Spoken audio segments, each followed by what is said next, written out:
తెలంగాణలో పార్టీని మరింత బలోపేతం చేయటంపై భారతీయ జనతా పార్టీ అధిష్టానం దృష్టి సారించింది. స్థానిక సంస్థల ఎన్నికలను ఎదుర్కోవాల్సి ఉన్న ప్రస్తుత పరిస్థితుల్లో కీలక నిర్ణయాలను తీసుకుంటుంది. పార్టీ రాష్ట్ర అధ్యక్ష పగ్గాలను ఎవరికి అప్పగించాలనే విషయంపై దాదాపుగా కసరత్తు పూర్తి చేసింది. ఫైర్ బ్రాండ్ గా ముద్ర ఉన్న బలమైన నాయకుడికి బీజేపీ తెలంగాణ రాష్ట్ర శాఖ పగ్గాలు అందించడం ఖాయంగా కనిపిస్తుంది. రాష్ట్రీయ స్వయం సేవక్ సంఘ్ మద్దతు పుష్కలంగా ఉన్న నాయకుల పేర్లను షార్ట్ లిస్ట్ చేసినట్లుగా చెప్తున్నారు.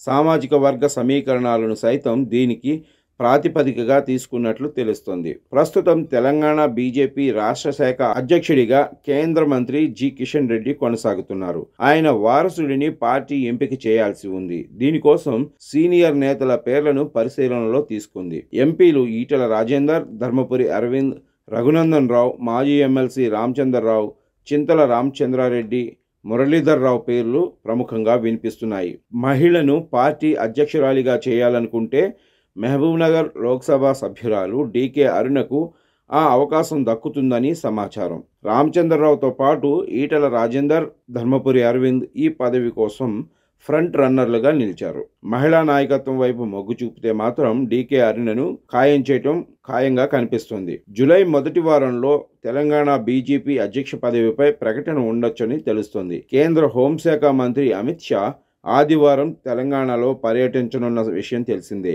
ఈ పర్యటన సందర్భంగా పార్టీ రాష్ట్ర శాఖ అధ్యక్షుడి పేరును ఖరారు చేస్తారని కూడా చెప్తున్నారు. అనుభవం ఉన్న వారికి పార్టీ పగ్గాలను ఇవ్వాలనుకుంటే ప్రస్తుత పార్టీ అధ్యక్షుడు జి కిషన్ రెడ్డిని కొనసాగించటం లేదా మళ్లీ బండి సంజయ్కు ఆ హోదాను అప్పగించడం బీజేపీ అధిష్టానం ముందు ఉన్న ప్రత్యామ్నాయ మార్గాలు. కిషన్ రెడ్డి అదే పదవిలో కొనసాగటానికి పెద్దగా ఇష్టపడట్లేదనే ప్రచారం కూడా ఉంది.